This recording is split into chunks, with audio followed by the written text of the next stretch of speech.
Hello, I'm Coach Joe. We will be using the OseppBlock programming language to program our Arduino-based robots.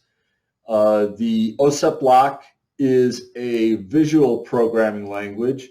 It uses icons to represent various sensors, uh, logic, and it's all laid out in a visual representation. So this one, we set this up with the motors.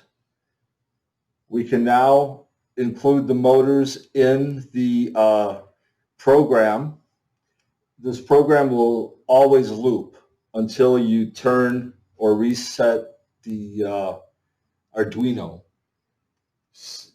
And as you can see, it's very easy to understand. We're in a loop. We're making our motors go forwards.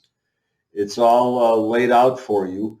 I think that it's easier to work on understanding logic than it is to work on both understanding logic and text-based programming, which is what the Arduino native IDE is, which you can also download and take a look at.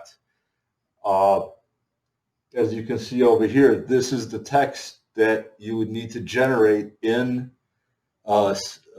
text-based programming. So it's a lot easier. And as you develop more programming skills, you'll be able to do more with this. You can transition to other programming languages such as LabVIEW, and they actually do have a plugin for the Arduino in the LabVIEW environment.